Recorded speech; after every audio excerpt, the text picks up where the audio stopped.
This is Darty Hines, and you are listening to From Nothing to Profit. Welcome to From Nothing to Profit, a photographer's podcast with Matt and Kaya, where each week they talk to photographers about what is working in their business now so you can swipe those ideas and grow your business faster.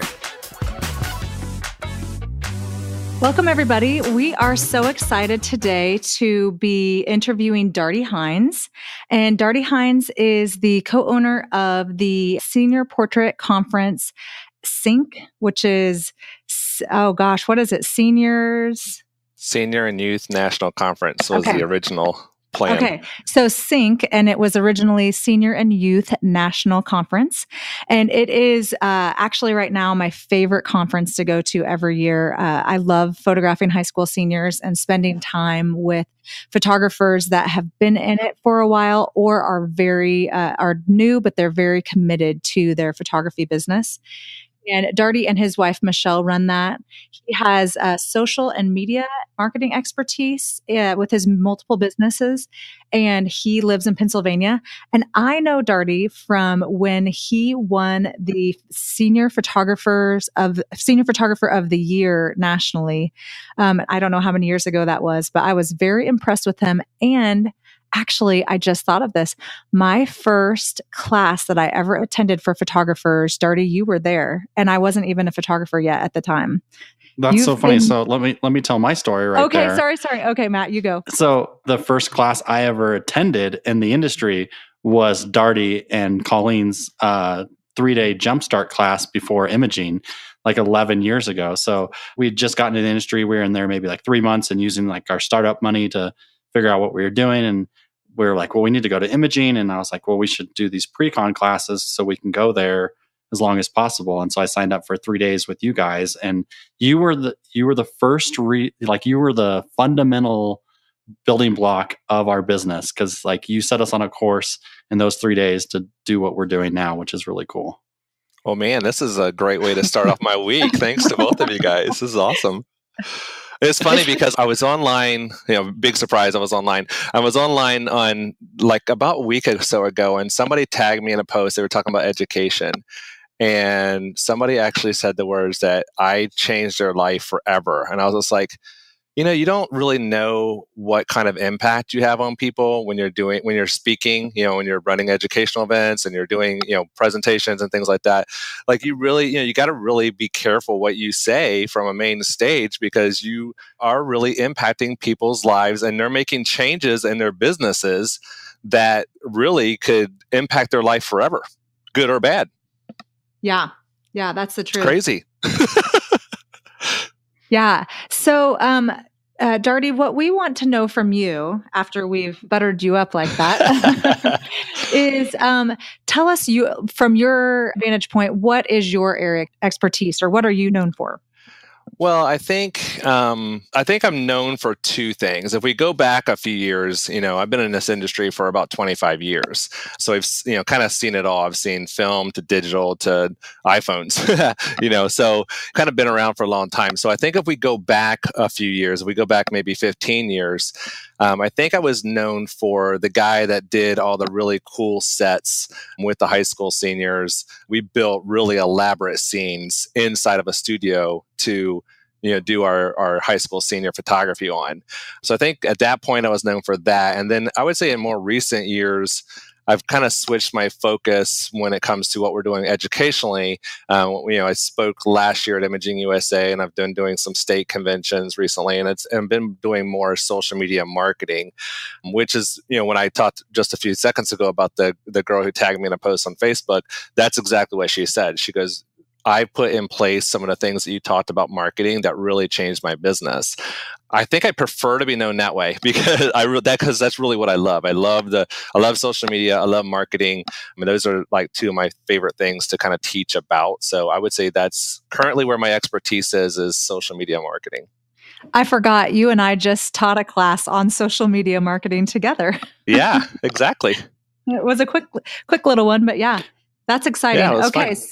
Okay, Darty. So tell us right now kind of what you think is working now in our industry, or even in your business with your SYNC conference and stuff like that, what you think is working now that people can implement in their business.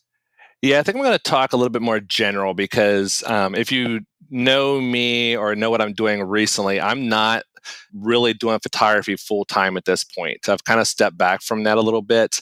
I'm not saying that I'm not doing it ever again or I'm not doing it on occasion. It's just not my full time business right now.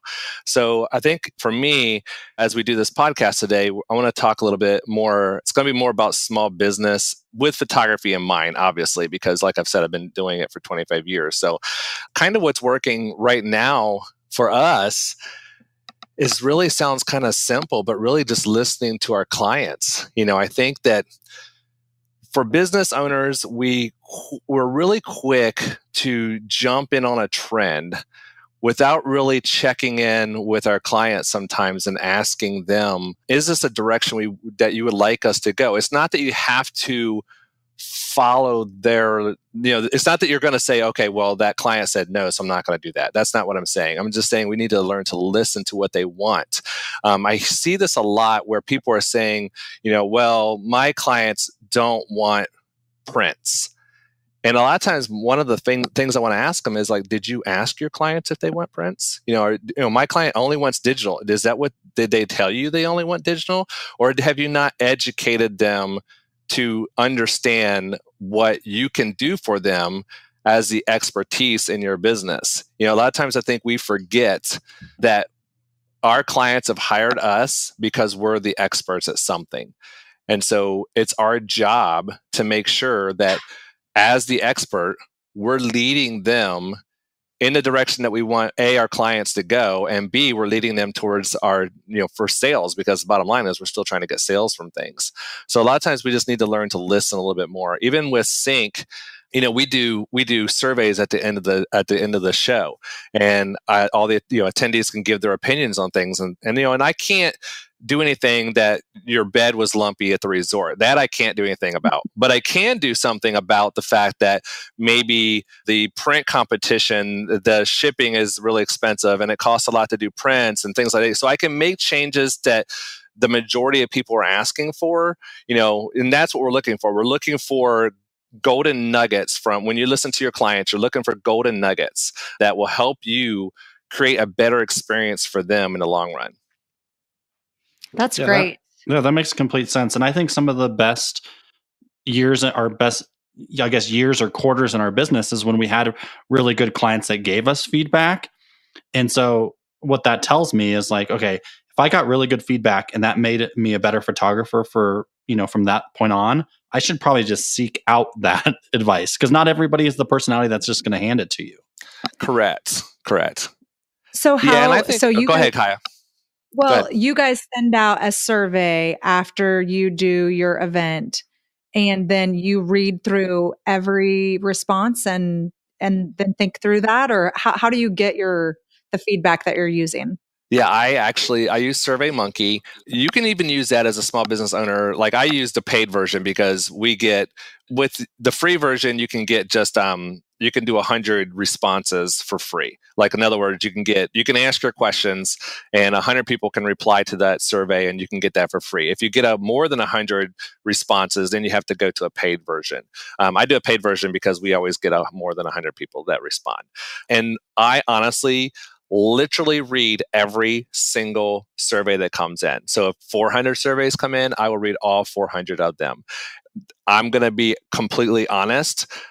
The majority of them are, obviously they're complimentary about what happened at the event, but I'm really looking for that one or two things in those 400. If I can find two really good ideas to help make the client's experience better at Sync, that's what I'm looking for. I'm just looking for those one or two really good things that go, oh, you know what? I never thought about that. That is perfect. That's what we should be doing. And it happens. It definitely happens. And people will see that when they come to the event or when they come to do business with us.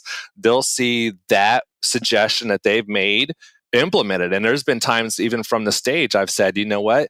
You see this change. This is because of the survey we've done. This change because people have requested that.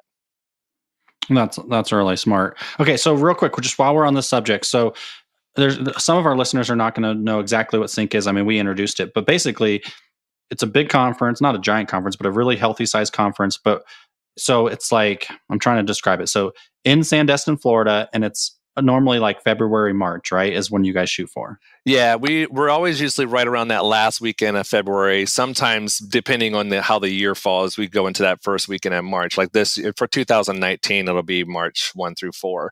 And yeah, it's a conference. We have classroom education. We do have some small group and some little hands-on things that happen in the evenings. We have a really nice sized trade show. It's really built to bring together professional portrait photographers who specialize in high school senior portraits. We do have some other programming, whether it's on other topics or other industry related things like sports or children or teenagers, but the focus of it is high school senior photography. People come from all over the United States, and it's 3.5 days, and you're in Destin, Florida, and it's really just a really strong community of creative entrepreneurs who have come together that really want to share and help elevate and lift the industry up. Yeah, and I started going maybe like 3-4 years ago, 3 or 4 years ago. And at first I got there and I was like kind of intimidated for the first opening night like get together thing, which was, you guys do a really good job with. And I was like, wow, man, everybody knows everybody. And I was like, this is really interesting. And like within the next day, I felt so included. And then now I totally feel like part of the family, like in the Facebook group and stuff like that. Like it's so cool, the community that you've built. Like conferences are cool and education is cool, but the community that you have built is probably one of the best things we have in our industry. Thanks. I appreciate that. Yeah. And I feel like one of the things that when I'm there, it's like you said, Matt, it's a pretty safe place. And so people that I communicate with, I feel like I just get a lot like emotionally, mentally for myself. And so, just being somewhere warm and somewhere peaceful that time of year, I feel like I really always come away with some great new things that I'm going to be doing. Yeah, absolutely. So Darty, what is one thing that you are most fired up about in the photography industry today? Well, I was talking to my wife, Michelle, about this the other day. We were out running around and I said, I'm doing that podcast coming up. And she's like, yeah. She goes, hi, are you ready? I said, I am. But I said, I'm kind of stumped on one of the questions is, what are you fired up about in the industry? And she right away said, I think that's easy. I think what I'm fired up about right now is that the industry has a lot of hope. And when I started thinking about that, I was like, you know what, you are right. That's the thing a husband should say all the time. Yeah, I was like, you are right. I said, and so I thought about that a little bit longer, and I was like, you know what, that is right. I mean, it is a lot of hope. I think there's so much doom and gloom, especially when we're into Facebook and you get on those Facebook groups, and there's a lot of doom and gloom about, the industry and, people complaining that the business isn't what it used to be, and et cetera, et cetera.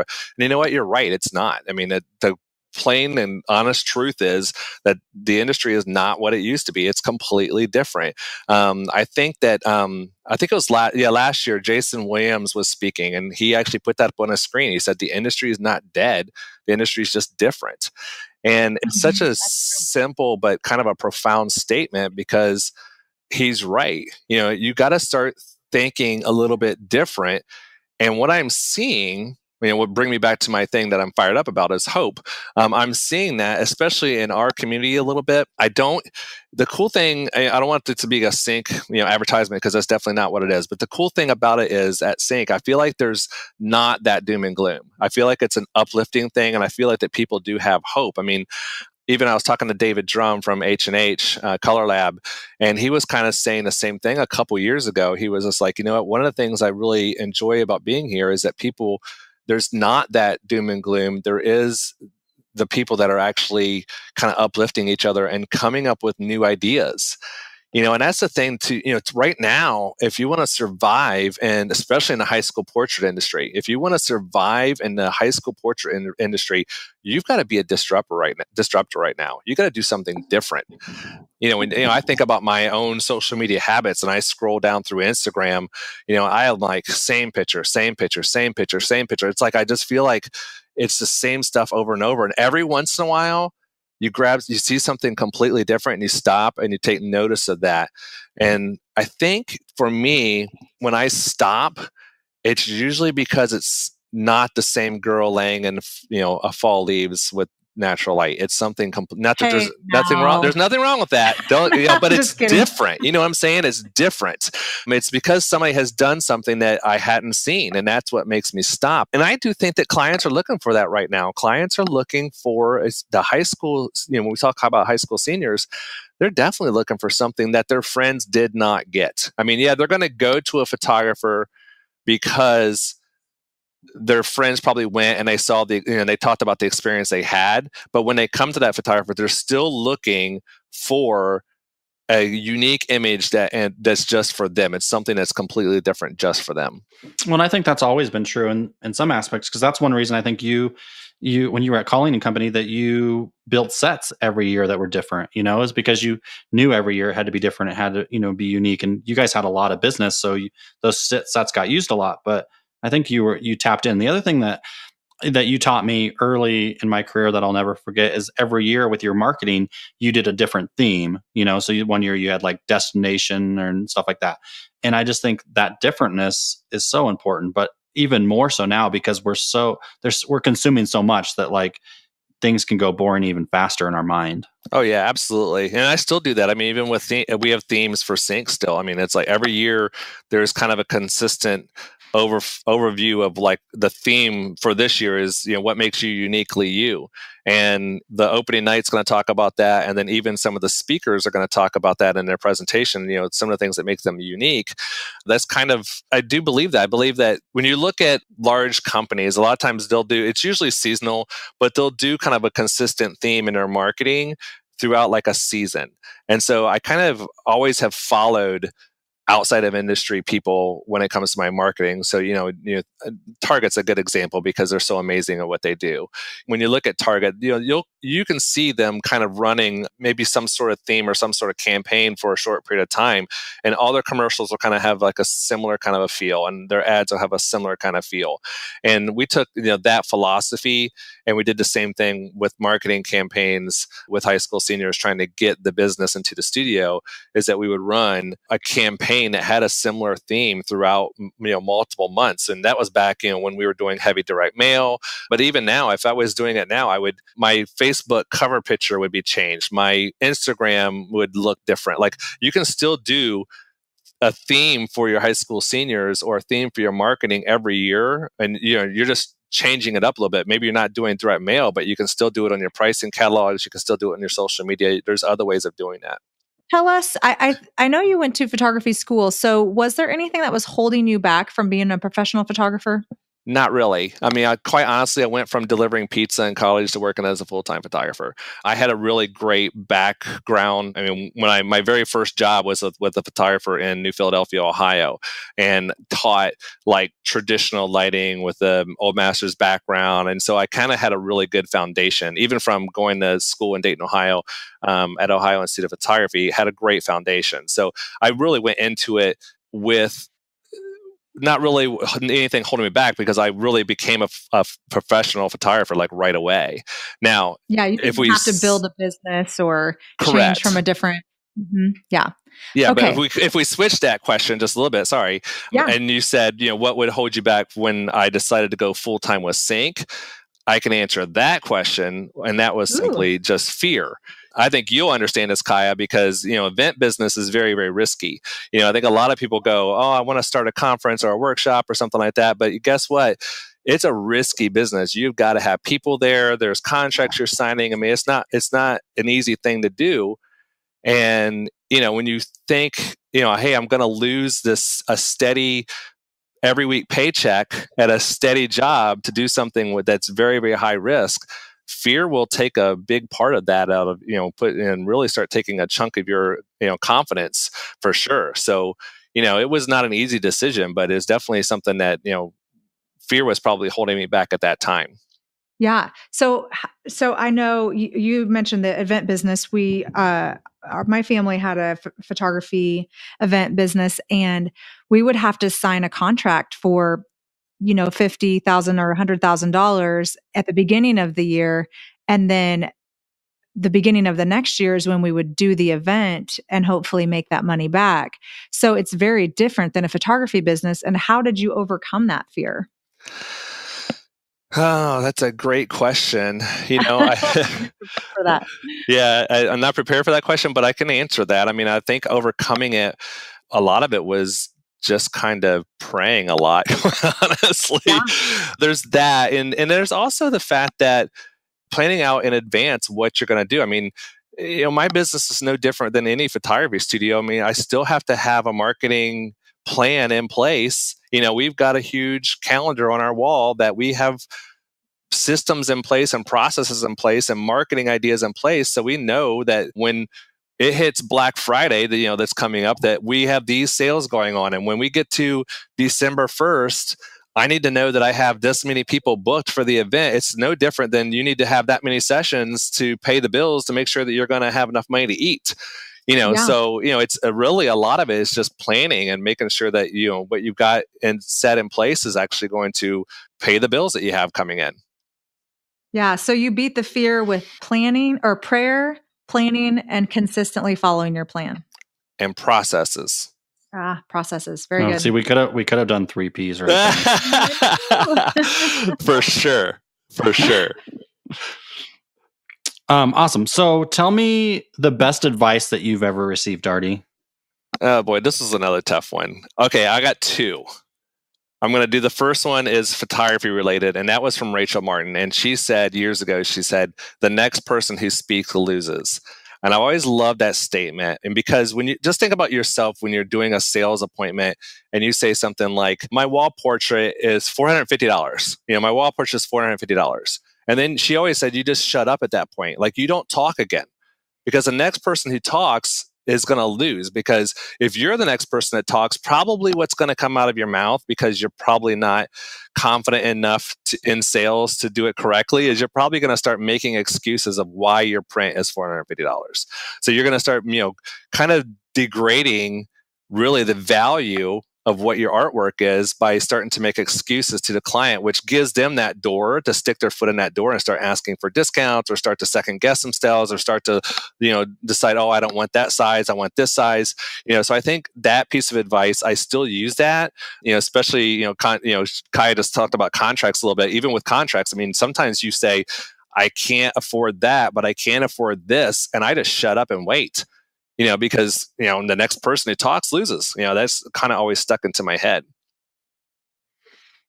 And then you had another piece of advice as well. What's yes, that? I love this one. I love the TV show, The Prophet. I don't know if you guys watched that, but it's amazing. It's Marcus Lemonis, and he was talking to a small business, and the thing that he said that I just loved it was, the last dollar spent is the most important one. And I just love that statement, because what it means is this. It means that sometimes we go, you know what, I can start offering this frame right here, but there's a frame that's a little bit nicer that I could offer my clients, but it's at like $2 more. But he talks about how you can take that little bit of money that you spend to upgrade a product, and you can sometimes double or triple what you're going to get for it. So I think that a lot of times we are afraid to spend that tiny little bit when we can actually turn that little bit of an investment that we made, and we can actually turn that around and really kind of charge a lot more or get more money in the bottom line. That's a philosophy that I use to sync all the time. And I'll give you a good example. Right now, we do these really like different creative spaces at the event, where we do them for a reason. We do them so it gets people kind of thinking creatively, and it's just something that's a little bit different at the show. It really makes you sometimes they make you think, or sometimes they're interactive, whatever. And so we're creating one right now that, quite honestly, is probably going to cost me about $800 by the time it's all done. I could have done it with a banner, or I could have done something similar with a fabric background. I probably could have got printed by a sponsor, but I'm spending those extra dollars because I want to create something that's unique and extraordinary that helps elevate the experience when people are at our event. So I would use that same philosophy in my business. When you're talking about packaging, oh yeah, sure, I could stick it into a white envelope with a plastic window, or I could spend a little bit more and I could put it in some nice packaging and be able to charge more for the product in the long run and make more money. That's interesting. When you said the quote, the last dollar you spent is the most important, I was thinking, oh no, I'm going to have to look at what I spent money on last. And then I'm going to have to like justify why Starbucks is so important. So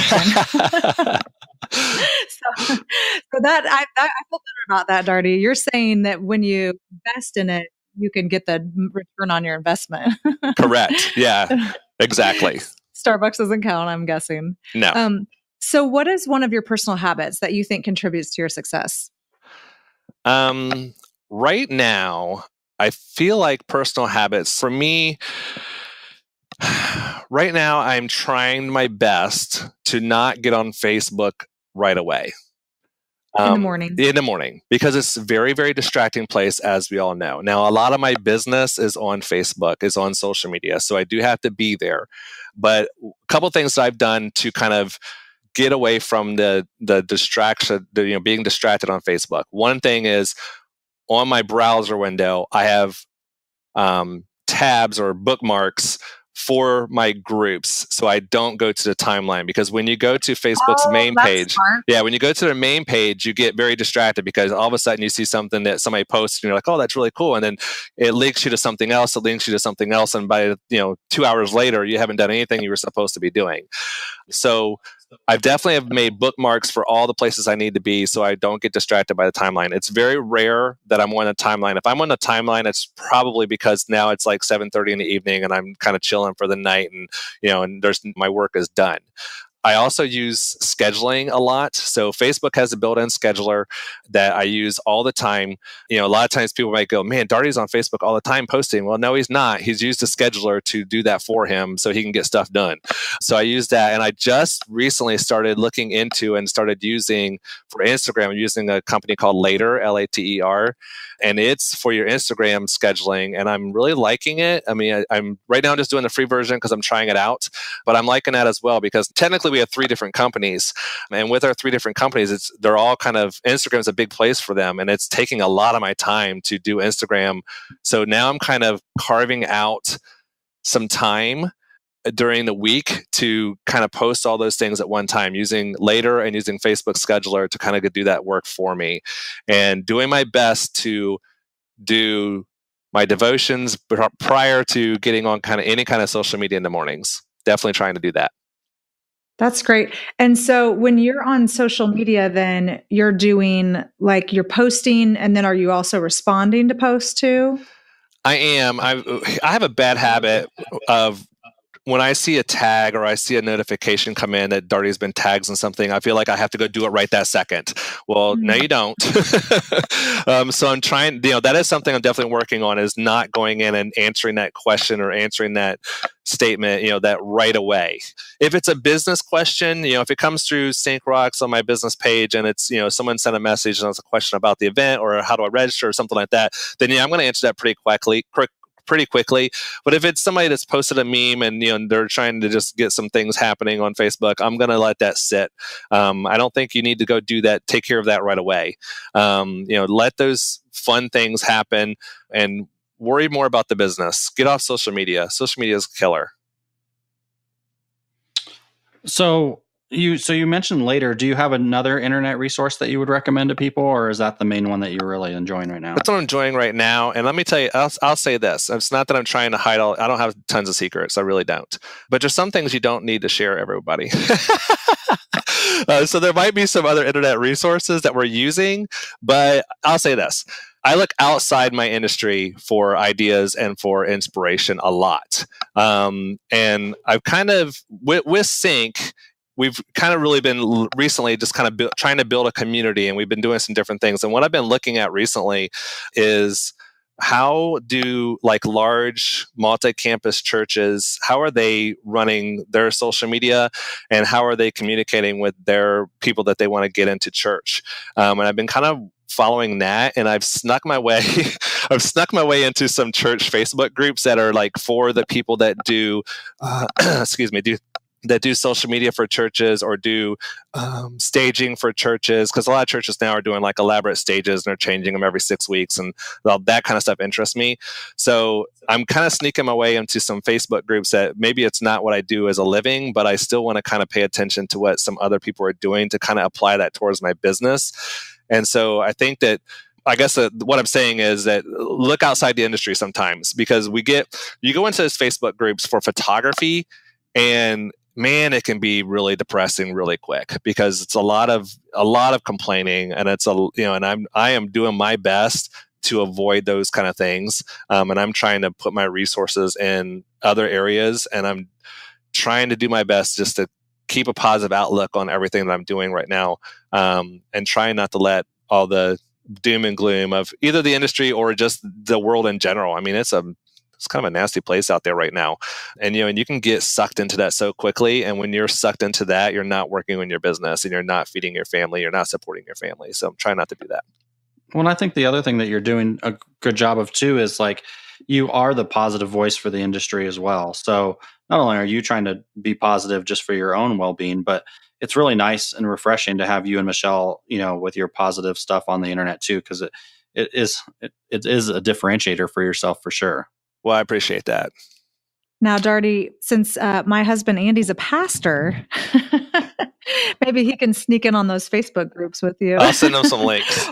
Or he can legitimize you. Yeah, there we go. Well, it's not that we do volunteer. We do volunteer at our church. So we do volunteer there. So I do have some reason to be in there. And just recently, actually, we jumped on the serve team to actually help change out the stages at church because I want to. I did it for two reasons. One, because I want to serve at church, obviously, and B, I wanted to do it because I want to see how they're using LED lights and what they're doing to decorate the stages for Sync because we do such an elaborate stage at Sync. I want to kind of step it up a notch. Yeah, that's cool. That's really cool. So are you a big reader? Occasionally. I go through phases on reading. So I have two books I'll recommend. And because I'm still stuck on that social media thing, but social media. So there's a book by Greg Krischel, who's the lead pastor at Life Church in Oklahoma. He's amazing. He also does and if you're into leadership, he does an incredible leadership podcast as well, which I definitely love. But he has a book. It's not brand new. It's a little bit old, probably about a year or two old. It's called #Struggles. And it's basically about if you are somebody that struggles with always getting on the internet and getting on social media and comparing yourself to others, it's kind of a book about how to not do that, how to not compare yourself. It is faith-based, just a warning for those of you who are reading it. And, the tagline is following Jesus and a self-centered world. And I think it's an interesting read. It's a very easy read. But it talks about, instead of calling to social media, maybe you're calling someplace else. And it also talks about how to not compare yourself. And then on the marketing end of things, a marketing book that I read probably 2 years ago, or maybe a year ago, I forget. It's called Content Inc. And if you're into trying to build a following through using email or other kind of funnel directions as far as marketing goes, I think it's a pretty good read. I will say this, it's not an easy read, but there's a lot of good information in it. It's not like you're going to read it in a day. I mean, this is probably a week or two book to really dive into it. And it's called Content Inc. And it's by, I'm going to ruin his last name, but it's by Joe, I think it's Pulizzi. It's Pulizzi. But a good book if you're into trying to get emails. I bet Matt's read it. Matt, have you read that? I have not read it. You should read, dude. That's right up your alley, buddy. You need to go get that book. It's on my list. It's never floated to the top yet. Yeah. So, actually, the person that told me to read that was Rudy Martin. Oh, cool. Okay. So I'm anything that Martin's telling me to do, I'm like, yes, okay, I will do that. Right. That's funny.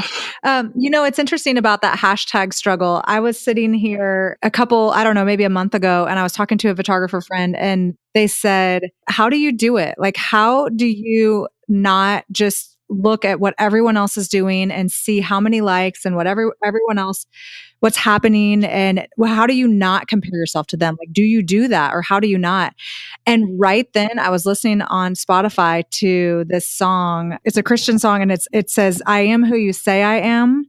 And it's talking about how, not having your worth in what other people say you are, but in who God says you are. And so I wonder if that's kind of part of what that book is saying. But I think people struggle with that a lot. And I think especially with you, Darty, you have this love of social media. but then it can go too far, so with social media, you have to kind of keep it in balance there. Yes, absolutely. And then one of my other favorite authors is John Acuff, who spoke at Sync last year. And I don't know, I've read all of his books. I don't remember which one it was in, but one of his books, he says that comparing blocks growth. And I think a lot of times when you jump on social media and you really, like you said, you're like, oh, well, how come that guy got so many likes, but mine didn't? When you start comparing your life, whether it's your life or whether it's your social media life, whatever, if you start comparing that to others, it's going to block your growth. It's going to block your growth personally and in your business and with your family. So, kind of going back to what I said earlier, just make bookmarks and just look at the things that you only want to look at. Like if you have a business page on social media on Facebook, then just do a bookmark just for your business page, so you're not looking at everything else, and try not to. It's hard. I mean, we're human, and so it's hard not to compare yourself to others, but when you start doing that, it really starts to discourage you, and you don't know. I mean, somebody that gets 800 likes and you get 20 likes, well, that person with 800 likes might have a huge high school that they went to. And a lot of those people are high school people. They may not be clients, so it's a balance. You just got to, it's hard not to do, but you really just got to work on not comparing yourself to others. Yeah. And speaking of likes, one of the girls who works for me, we talk about social media a lot, and she'll go, well, they didn't like it because they were jealous of her. Like they intentionally don't like things sometimes, and people will do that. It might be a great post and people might be responding to it internally, but they might not be liking it for different reasons. Right. And it's also, we were having lunch with a photographer last week, and we were talking about kind of social media and stuff. When I said, it's also the time of day. I mean, it could be, when you post something, people they ask me a lot of questions like that. Or like, well, how come my business page didn't get, likes for this particular kind of post? And so it could simply be the time of day, so, you just never know. Or it could be something else, maybe it's even, it was a bright sunny day that day and everybody was outside, so they didn't really see the post. I mean, you got to take all that stuff into consideration when it comes to social media marketing. I mean, it's such a weird kind of a platform to use, because it's really hard to gauge your results, because there's so many factors that go into what people see and what they don't see, and why they like it and I don't like it. It could be their mood, it could be like we've said. So there's so many different factors into what happens with social media, that it's hard to really gauge, what the results were. Yeah, so true. So, what would be your parting wisdom for people specifically on the subject of social media? When it comes to social media, my parting guidance is, before you post, this is an impromptu question, so I'm going to think about this for a second. Before you post, think about what you're posting, and is it uplifting and positive? That's my suggestion right now. And that's kind of because of the world we're living in, kind of. But it should be something you do all the time. I do that often. I sit there and, I do this often. I will type out something and then I'll delete it. Because it's, sometimes, and sometimes you just, you ever get an email in and from a client and you're so ticked off about what they say? Here's my suggestion. Open up a Word document, type out your response in that, let it sit for 24 hours, come back and read it the next day, and make sure you want to send that. Because a lot of times we react in anger, and we try, and we don't want to do that. We don't want to react in something other than anger, and so sometimes on Facebook, I'll see something, it's a question somebody asked, or it's a statement, and I'll start typing out something, and then I'll stop and I'll look at it and I go, you know what? That's not really helpful. It's not uplifting anything. It's really not going to make a difference, quite honestly. And so I just delete it. And then the other thing I'm doing right now, and I suggest this to everybody, those 3 dots that are on the side of people's posts, there's those 3 little dots. I use them every single day because it does 2 things. Number one, it can unfollow somebody. It doesn't mean you're unfriending them. You don't want to unfriend them because that's just going to cause issues down the road. Unless it's really, really bad, then you can. But you can unfollow somebody. They'll never know. You won't see them in your newsfeed. So there's that. The second thing it does is that if you hit the 3 dots, you can say hide the ad or hide this kind of post. So it gives you options. I have literally cleaned out my social media newsfeed where I pretty much see what I want these days. Because I've actually went into those three dots and I've either unfollowed people that are not benefiting my life and not really uplifting me in a positive way that I want to be uplifted in. And I've hid almost all advertisements and all kind of posts from that they've shared from this whatever content that I don't really want to see. So do those things. Post with love. I mean, I've said that before. If you've read some of my stuff, I say that often. Post with love. Okay, Darty. So you've given us your parting piece of guidance on social media, which that's fantastic because I have a hard time on Facebook. I just normally just get off because I'm like, I don't want to look at all this stuff. So those three dots, that's really good. And posting with love. But just in regular life or in photography in general, what's your bit of advice that you would want to give everyone? All right, listen, here's a deal. We creative people, we're just known to jump into things without a plan. And I think that one of the things, to back up really quick, really fast, I'll do this fast because I know we're probably running long, but about 5 years ago, we made a decision that we're going to go full-time into sync. About 3 years after that, so my wife has been also full-time into sync for the last 2 years. So we don't have that steady paycheck, which we've kind of talked about earlier. We don't have a steady paycheck, and so we're doing sync full-time. Now, as creatives, a lot of times we jump into things without a plan. And one of the things I've learned by working with my wife now full-time is that she has taught me as a creative mind to slow down and really to start making decisions about what we do for our business. Michelle is a planner. Michelle is a process person.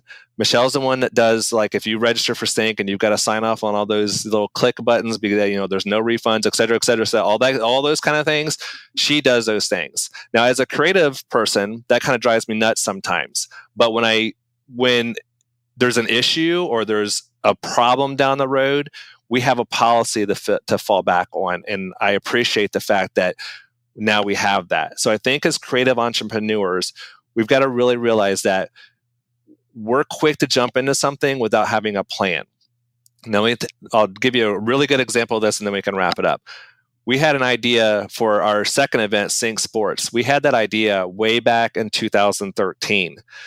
We did not start that conference until 2016 because in 2013, for us as business owners, that timing was just not right, along with the fact that we wanted to plan this out and have a process in place that when the event did happen, that it went without a hitch, and it was something that people were going to experience and enjoy, and they're going to tell their friends, and they're going to try to get other volume sports photographers to come to that event as well. So it took 3 years of planning to make sure that that was going to run in the successful way that we wanted to run. So as creatives who own businesses, we've got to learn how to slow down, and we got to learn to plan for success.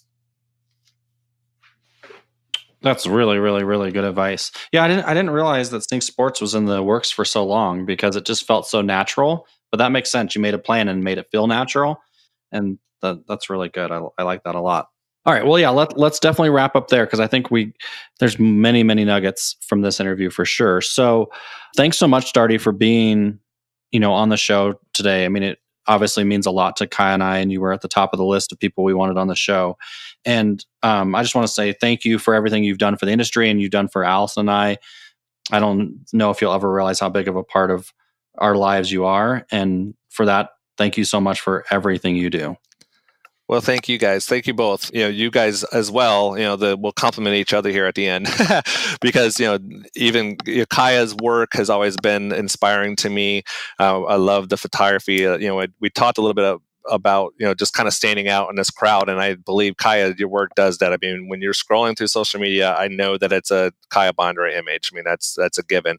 And then Matt, I mean, I've learned so much from you as far as social media and email blasts and things like all those kind of things that you teach as well. I've definitely have used some of that into our business as well. So I appreciate both you guys and what you guys are doing is equally back and forth. The love is back and forth. Awesome.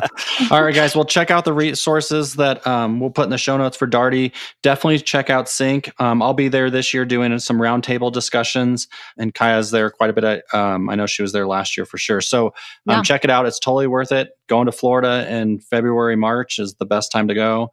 And thanks, everybody, and we'll see you next week. Thank you for listening to From Nothing to Profit, a photographer's podcast with Matt and Kaya. Be sure to subscribe for more business strategy and ideas to help you create the profitable and successful business you've always wanted. See you on the next episode of From Nothing to Profit.